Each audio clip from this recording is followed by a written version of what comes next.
Welcome to Safety Justice League. The next time I have to come in here, I'm cracking skulls. Beef jerky out, his black coffee in his hand, and he is interviewing a nobody. Oh my gosh. Don't. We're sending you back to the future. NSFW. I'm your number one fan. Get my mental druthers ready here. You need to do that red leather, yellow leather. What is that, like a tongue exercise? Unique New York. Unique New York. There you go. Watermelon. Any monkey business is ill-advised. All right, let's get this started. Mute your people. Mute. Okay, now I'm gonna want to swear. I won't swear. We're on a mission from God. What one question though, can Redbeard's beard actually like do some superpower stuff? I mean, that thing is getting big. You can't handle the truth. This next episode of the Safety Justice League features Jason Maldonado interviewing Regina McMichael, everyone's favorite safety training ninja. Take a listen and let us know what you think. All right, welcome back to another episode of Safety Justice League Presents with Jason Maldonado. Today, my guest needs no introduction if you've been around the safety field for any length of time. She is the safety training ninja. She's got one of the most compelling origin stories, as we like to call them. And I'm just going to sit down and chat and see what I can learn from Regina McMichael. So, Regina, thank you for being with me today and hanging out for a little bit. Absolutely. Glad to be here.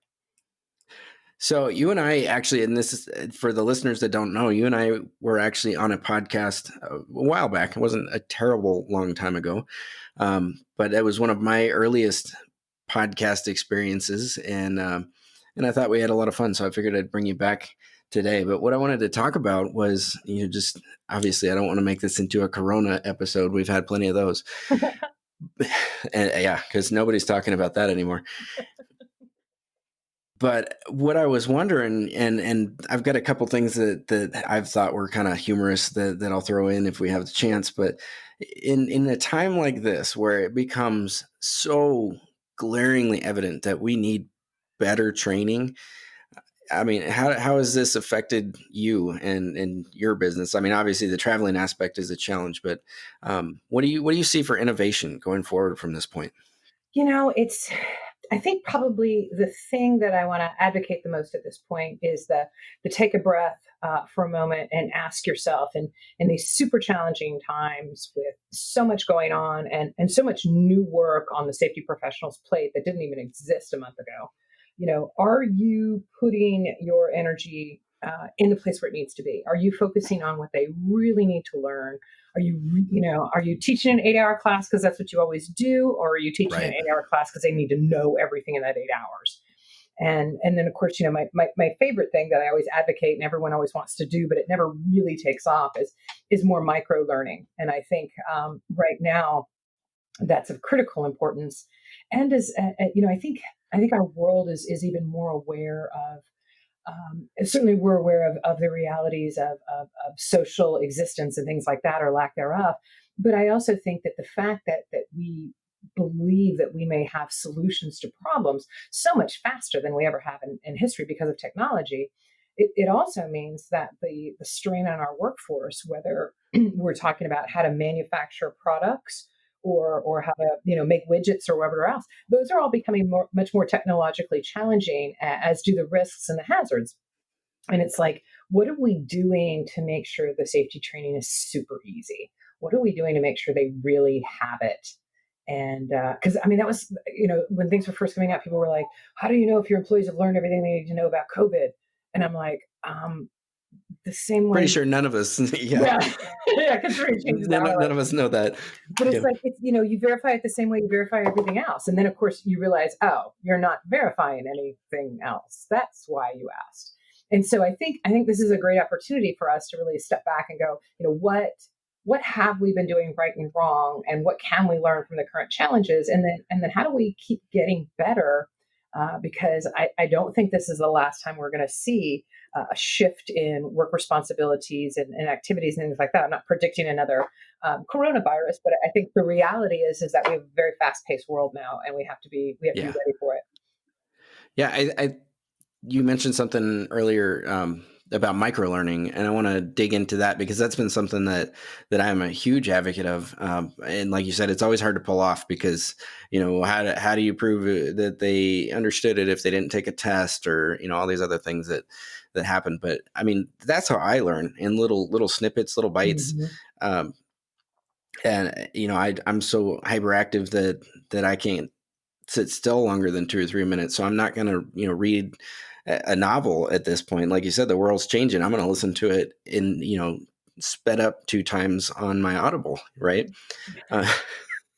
Who was happy about the day they learned that they could make their books go faster? I know. And then somebody asked YouTube go twice as fast. It was like game changing. Somebody asked me if we were talking amongst ourselves, and one of them said, "Do you guys listen to yourselves in 2.0 speed?" And I'm like, I don't like hearing myself at normal. I don't know if I want to do chipmunk. Yeah.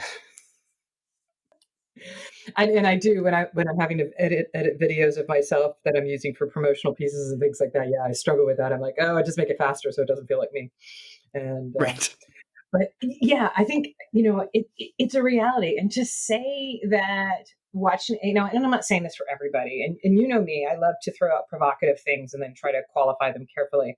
But if you get a worker that can watch it at 2.0 and they got it, that's fine. It's okay that they didn't need to watch it at regular speed. I learn that way. I actually like to watch it faster and then I'll go back and watch it again if I think it's something I really want to learn.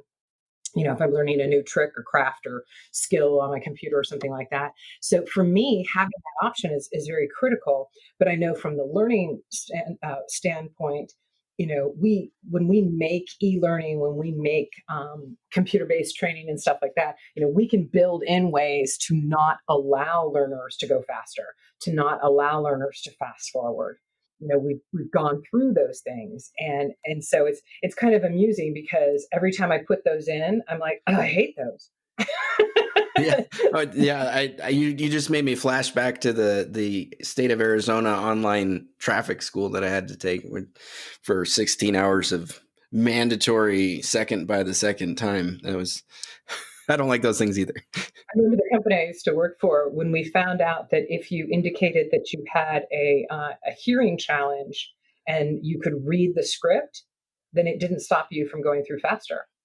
And it was right. Like, I would much rather read the words at my own pace and fast forward than to listen to someone else narrate it slower.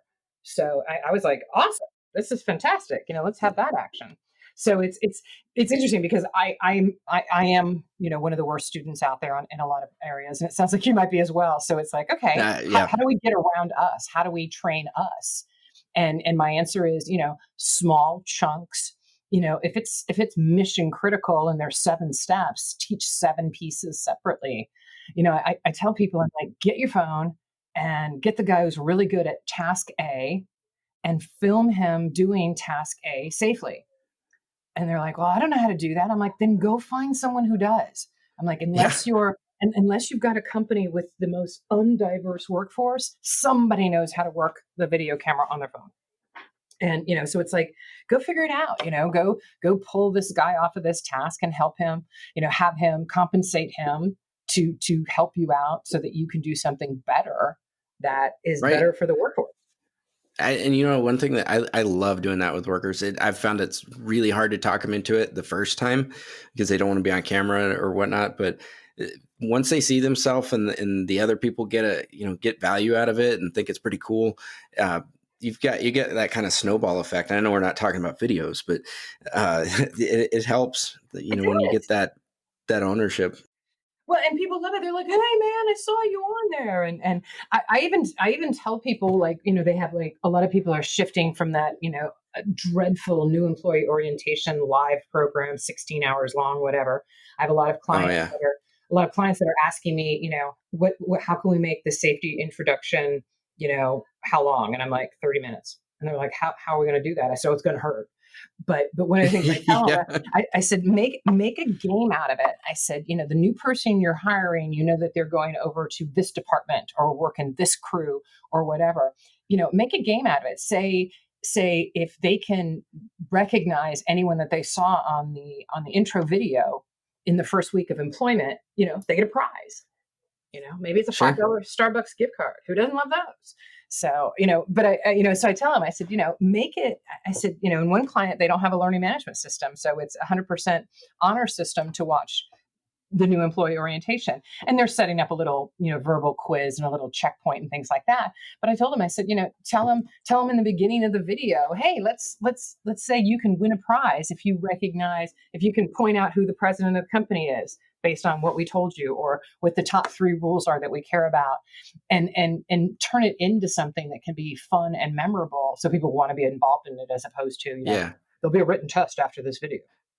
That was one of the things that I really took out of your class when I sat in it at Safety Focus was, obviously I like to talk, and once you get me telling stories, and I'm sure you're the same way, and especially if you have a beer or two, we're done. We're talking for a while now. And, so I really evaluated what I was doing for employee orientations, and I had shortened them quite sizably, down from like 2 days to like a half a day. But still there was stuff in there. And the next time I went to teach that class, and of course it was all robotic, it was my 2 or 3 hours. I know what to say. I know what the jokes are. I know, how to poke and prod, and you got to fill the room out a little bit. But as I had you in the back of my head there going, you don't need that. It's too long. Well, or are they really good? The other thing is, are they just going to remember it? Are they getting, are they going to remember it? They don't, they have fun. I think most of them do, but they don't take much with them.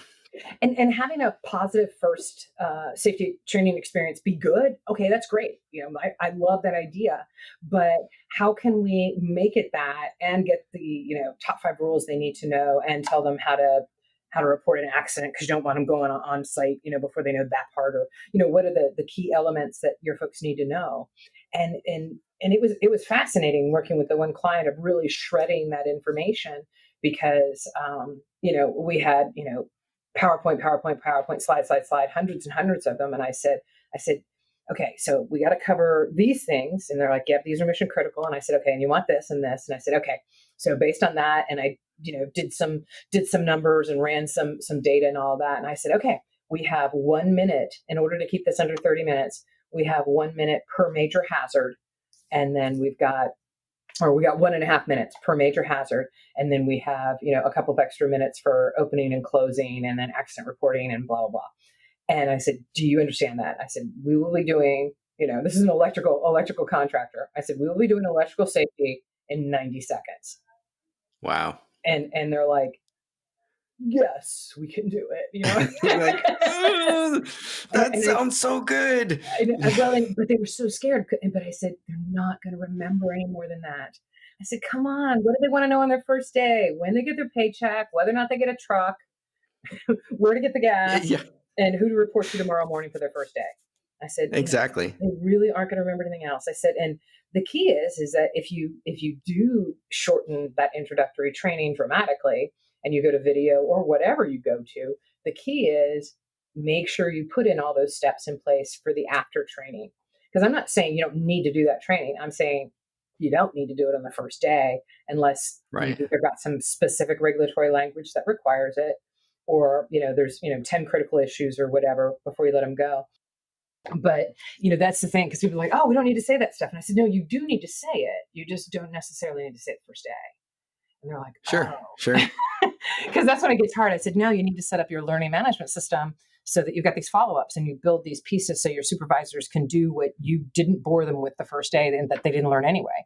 And that's when people that's when they start to get nervous, because they're like, well, how am I? That means I have to do it now. Yeah. Yeah.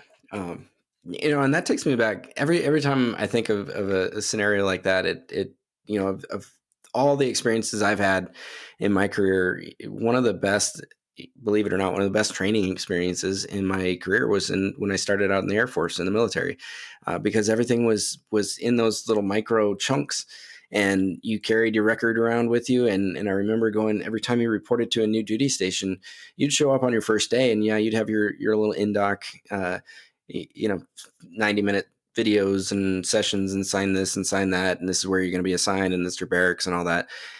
And then you had like 30 to 90 days to check off the rest of the stuff that you needed to do, because you needed to do it well. You needed to do it hands-on, and it wasn't going to, checking a box on day one wasn't going to get it. Yep. Well, I mean, and talk about organizations that have perfected their systems. I mean, one, the military really legitimized, the ADDIE training development system, analyze, design, develop, implement, and evaluate. It was the U.S. government, the military that really made that perfect and really grew it into something, many years ago. And I've seen several of the government documents since. I've seen some of the Army training and Navy training documents, and they might have gotten a little bit larger than I would have recommended. 128 pages. A little bit, yeah. Yeah, the book, the missive. But they've figured out how to micro train. They figured out how not to repeat things and to hopefully not waste time, because you get this here and this here, and this is what you know from this, and there's a lot to be said for that. And I think a lot of organizations, what happens is they keep trying to band-aid challenges and problems, and so they never step back and say, what is my learning plan? What am I trying to do overall? And it takes people and it takes money, but otherwise you're just running around in circles hoping nobody gets hurt. Yeah, or you're just doing it because you have to satisfy that legal requirement, which is something, it's a shame. And I've seen it more times than I'd like to admit, that, the training's only there to serve the company's kind of CYA purposes. And that's a disservice too. I know that's not where you were going with that, but No, I think that's a big challenge. But those are realities that exist in business, and they've got to exist, and they're going to exist, because as much as I'd love people to be safe and only care about people being safe because of the moral reasoning and that be the driver for everything, it's garbage. We know that's not true. There's some folks that are only going to do it because of the law, and some folks aren't going to do it at all. But, there are checks and balances in the system. There's still laws to obey. And there's still systematic approaches and record keeping and things like that. And, I've told clients, and I actually did some research on this when I was writing my book about, training documentation. What are we doing as an industry? And when I reached out to several legal minds that I knew, I said, how do those cases really roll? How many cases has there been, with that kind of stuff? And there's not a lot of really good stuff. I can't find actual case history that says, yes, they were able to say that your training was insufficient once they looked at the data, and therefore usually if you get kicked with a training violation, it's because you weren't doing anything at all. So obviously you didn't train either, as opposed to, yes, we trained, but it wasn't good enough. And I'm glad you said that, because my experience has been very much similar to that, and I think individually we all kind of think it's just anecdotal, but every time I've ever been asked for training documents, it never went much deeper than, hey, show me the spreadsheet that said you did it. Yeah. If you had that checked off the box, you were good. And I've been through a lot of inspections. I've never experienced somebody dig much deeper than that. I'd have to go out on a limb and guess that the person who's looking at that data doesn't have any more experience in evaluating the effectiveness of training than the folks who come to us for help. Yes, exactly. Exactly. It's a guess. I don't know. I'm speculating, but and that's what it is. And I don't disagree that you got to start somewhere. You got to check the box first. You got to go through the motions first. I get that every great company had to go through the motions initially to keep on going. It's my goal is to help safety people and people with safety responsibilities who don't necessarily have it in their title or whatever. But it's like, how can we help those people be better at what they're doing, and then it be easier for them to do it, and that it's easier for their people to go, oh, that's what you wanted me to do? I can do that. And so that's what I think is really hurting things, is that we've gotten so spooked by the regulatory aspect of everything that we're just droning on and on about regulations, when it's like, hey, Here's your PPE. I mean, look what we're doing right now. We're telling everybody to put masks on. And hey, if you can make them cover your mouth and nose, that'd be awesome. And it doesn't even matter. They can be made out of underwear. It doesn't matter. I swear to God, yeah. And these are serious times that cause for serious reflection. But it's there's no point in getting angry. Like I saw someone yesterday. They were wearing a eye mask that you get like free on the airplane. Yeah. An eye mask upside down. So it covered their mouth, and then it kind of used the dip for where the top of the nose goes for underneath their nose. So it was only covering their mouth, not their nose. And oh, wow. Yeah. And, and I just like, okay, that's 50% there. But it was one of those things. It's like, if we were living in a desperate, frightened existence, and I was the employer, I'd be like, you can't do that. Right. OSHA's going to cite us. That's right. That's not right. That's not right. And everyone's like, well, if people are wearing respirators voluntarily, what does that mean for regulations? And it's like, God, could we just keep people alive? Yeah. Who cares? Yeah. Seriously. And I'm going to get hate mail for this, but I know, me too. I look at the probability of getting an OSHA citation, a really, really bad one, as somewhat similar to winning the lottery. Because if you look at the numbers, if you look at just the numbers of the top 10, there's some 88,000 citations for 35 million businesses. Mm-hmm. And my point in saying that is that if that's your motivation for doing it, you're wrong. I'm sorry. You are absolutely wrong, because that's not even a good business proposition. The good business proposition is keeping your worker, who you pay a lot of money to train and to get ready and to get experienced, to stay on board, so that you don't have to go find another one and waste 10 years getting them back up to the same level that other person was. I know.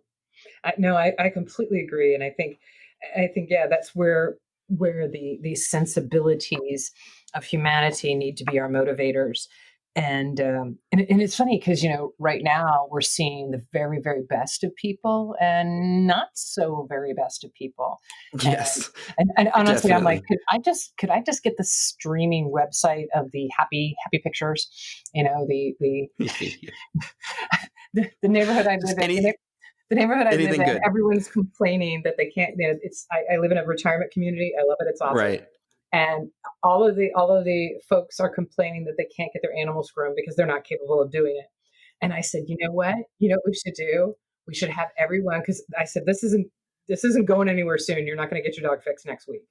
I said everybody should go on YouTube and watch dog grooming videos. Yeah. Everybody should groom their dogs, and then we should have a dog parade of how hideous all of our animals look. That would be awesome. But it's just one of those things. It's like, it's not going to get better. So let's rise up. Yeah, let's figure out how to move forward. And I'm glad you said that too, because that's something that's really been I've been weighing heavily. Is I think, and I just have this, maybe this is the cynic in me, but I think that there's going to be a strong contingent that wants to, when this starts calming down, that wants to just make it all go back to normal, make it all go back to compliance-based safety. And I think this is a perfect opportunity, as bad as it sounds to say that right now, but this is a perfect opportunity to move forward and do some of the things that some of us, like you and I, have been talking about for years and years, and make safety better. Do what matters. Do what, get rid of all the fluff and sign this and now you're safe kind of ideas, and do it for the right reasons and get something out of it. Yeah. What do you think about that? I think you're absolutely right. I think what we have to do is we have to kind of tie it to the challenges that we've seen so far. If you've worked as hard as you've worked to keep your business going, for all the business owners out there, large and small, I'm a very, very, very small business, but, right. I'm grossly affected by this. I'm literally out of work. I do not know if I will be back to work when this is over, because right. I'm quite positive that the number one priority of people when they get their companies back and going is not going to be to hire inspirational speakers. I could be wrong. You never know. You could get into bringing people back to the fervor and joy that they had before. You spread that word, my friend, because that sounds lovely. Yes. But what I want all businesses to know, and everybody who's challenged with stuff, is if your business survives this challenge, holy cow, don't let something like a fatality or a serious injury take your company out 6 months from now. Right. It's like everything we're doing to survive with our businesses, everything that we're trying to do to protect our employees, the human decency of taking care of people and keeping salaries going and everything that's going on. And it's like, we've done all of that and survived that, why on earth would we risk these precious people by doing something stupid or unsafe? And hopefully, that will resonate more with people than before. I don't know. I hope so. I really do. Well, and I think we'll have real life case studies to show that it makes a difference if you act differently, because I think people are, whether they realize it or not, I think people are at least understanding that there's a lot of things that we, quote unquote, had to do before that we're not doing anymore because we just can't. Yep. And it's not a big deal. Well, and it's interesting because, I saw some companies respond very, very, very quickly, very aggressively with protections of their people and social distancing and all that kind of stuff, and trying to roll it out. So some of my clients are busier than they've ever been. And it's amazing to talk to them and to learn from them what they're going through, because, it's not like anybody knew what they were doing, 6 weeks ago on this. And so it's been really, really awesome to reach out to trusted colleagues and really learn from them. But, what I'm starting to see, and I think we're seeing this in the media, and, take 50% of the severity, or good or bad, I suppose, off the edges to try to temper what we see. But, we're starting to see which companies are really rising up and which companies really care about their people.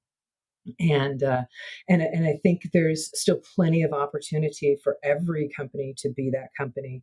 The challenges of surviving right now are unbelievable. Oh yeah, it's incredible. And those industries that are considered essential, when I'm like, seriously, they are, and other ones I'm like, that's not. And so it's very interesting, and everybody's getting upset because nobody's awesome at their job. And it's like, that's because no one's ever done it before. I feel like it's a time to really forgive everyone around us for imperfections. It is. I had that perfect case in point there. My organization for my day job, which what I do, but I won't mention it. We decided, or once the new CDC guidance came out, we were mandated actually that we were going to do temperature checks, which is something that we had sort of planned for. We knew it was coming. And I have now, I think, 35 thermometers. And these are not cheap thermometers, and none of them work, but we were out there just fumbling with these things for 2 days, getting ready, and everybody's having these problems, even hospitals. My wife works in healthcare, and she's been struggling with the same thing. It's just hard to get consistency with this stuff. But the funny part about it was, of course, I have the thermometers because why wouldn't the safety guy? But, then everybody's going, did you get them calibrated? I'm like, well, yeah, but they still don't work. I'm sorry. Why don't they work? And I'm like, I have no idea. Yeah, I couldn't spell thermometer a month ago. I know. No, I know. And it's really interesting. And here's like the other side of the coin is, so, you get folks and they're like, why can't you run the thermometer? And you're like, because that's not what I do. Yeah. I didn't know it was my job yesterday. And then conversely, I've got, one client I'm working with, and they've installed infrareds. And so everyone gets a walkthrough, and they've decided it was worth it anyway, because they need to create a healthy environment for everyone going forward. So it's not just for this, it'll be permanent. But, they had someone show up to work with 103-degree temperature. Wow. And I was just like, for me, that stopped me in my tracks. My response wasn't, why would someone do that or anything like that? My response was, how unbelievably desperate must that person feel? That they need to come to work, right? They need to come to work. And it's like, God love you if you're never in a position where you ever have to feel that desperate. But it broke my heart, because I'm like, 103, I don't even think I could. Yeah, I'd be talking to lizards or something. Yeah. I was like, and like, I honestly felt like this person needed to be honored at certain levels for their love for their family and their dedication to try to feed their family, despite the fact that they might have been harming people. But, I was like, gosh, it's a perspective that many of us don't understand. And I I don't to the degree that this person understands it. But, Right. I'm just like, we it's like, let's not get mad at somebody for doing, find some grocery stores and things. It's like, let's not get angry because we just don't know what everybody else is dealing with right now.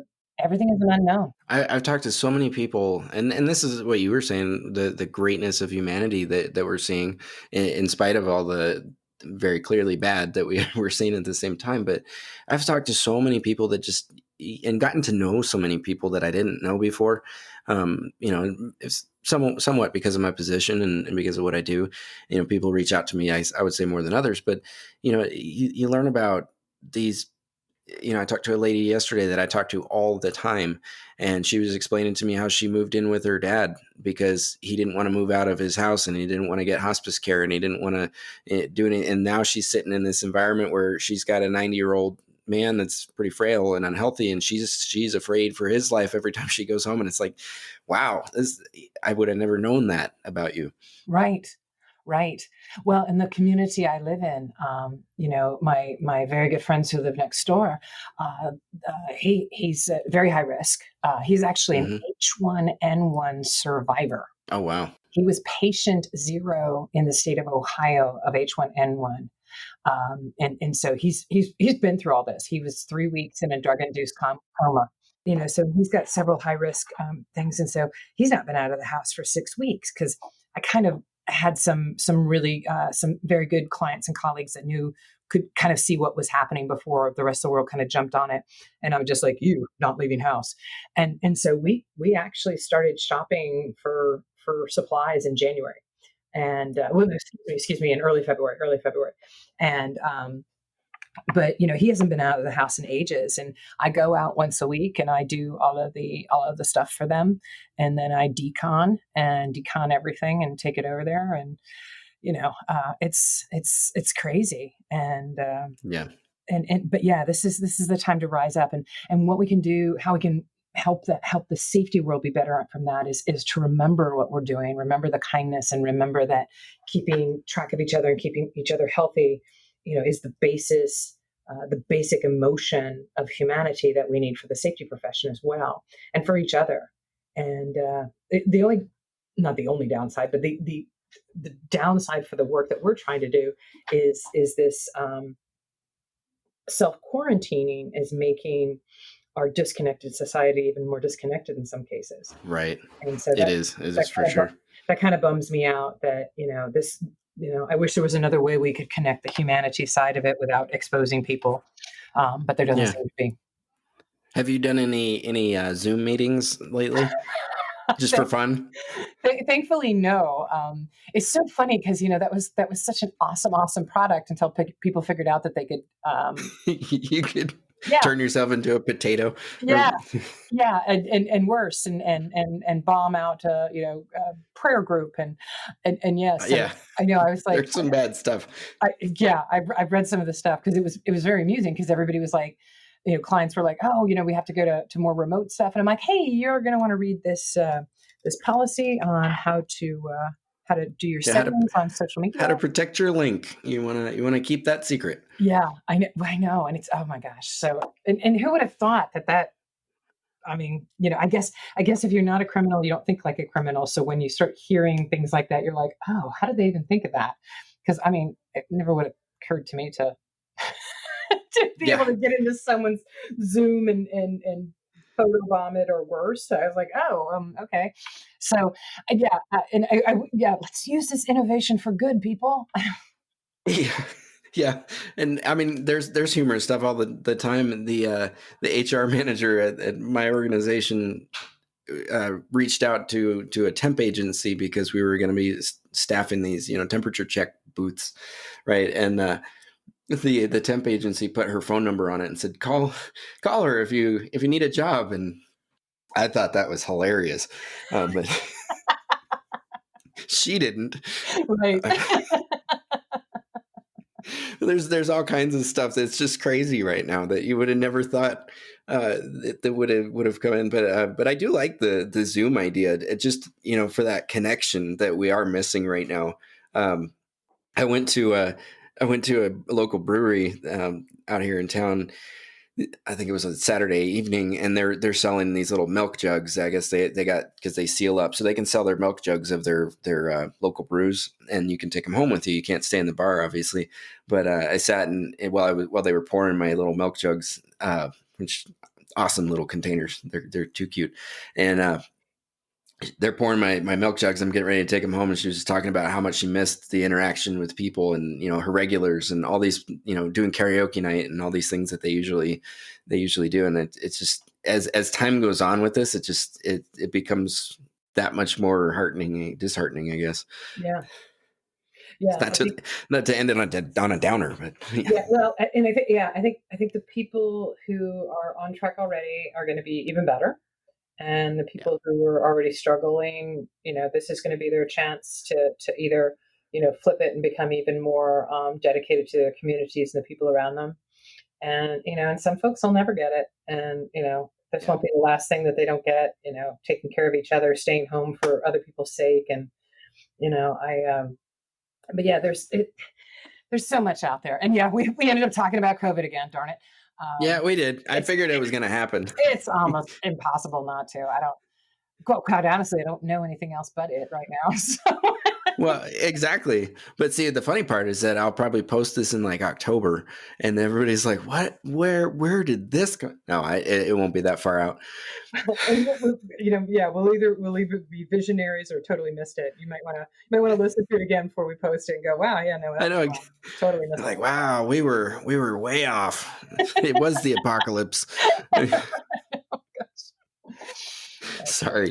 But no, Regina, this is awesome. I really, really appreciate you coming on. I want to give you a chance to talk about what you do and where people can find you. I know right now that's at home, but tell everybody a little bit about your company, about how you approach what you do and what it is that you actually do, real quick. Well, awesome.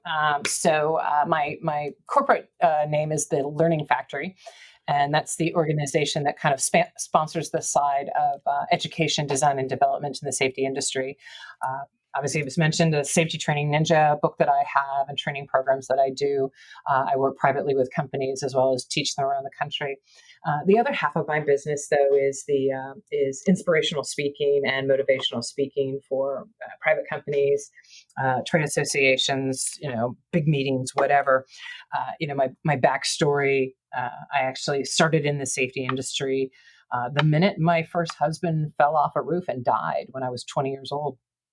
And started the journey and got a degree in safety and have been working in the industry my entire career, and only started talking about my backstory about 5 years ago through the encouragement of people around me, because I was like, I don't think anybody wants to hear about that, and so it's through encouragement. It took a couple of years, and now what it's allowed me to be able to do is meet so many people. And Jason, the coolest thing's been happening in the last couple of years, and that is, I'm meeting the next generation.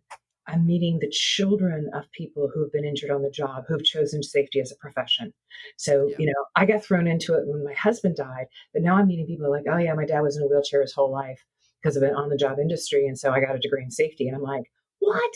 I'm like, that's amazing. And so there's all these, I've met probably 10 or 15 people who had similar paths as mine, but they were the next generation.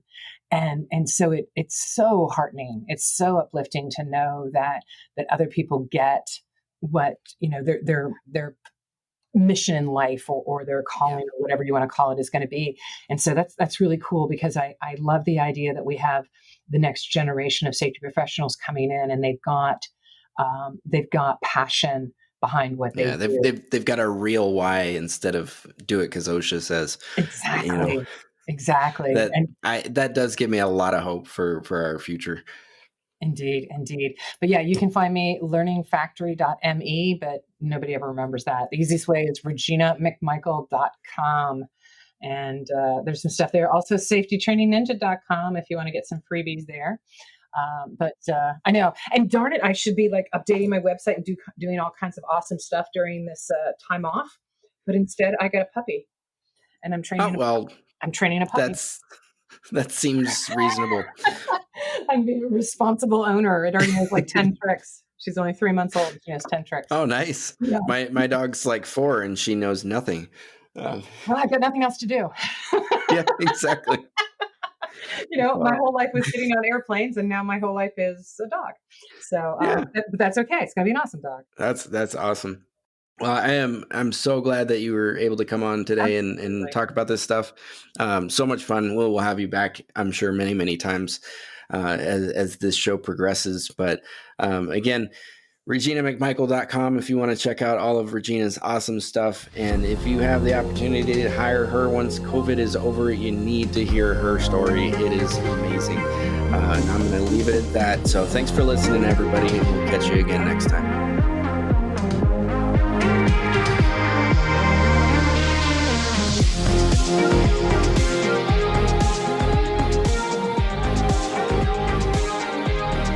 The views expressed on this podcast are solely the opinions of the hosts and their guests, not necessarily their employer, organization, committee, or any other group or individual on this planet or any yet to be discovered containing intelligent life.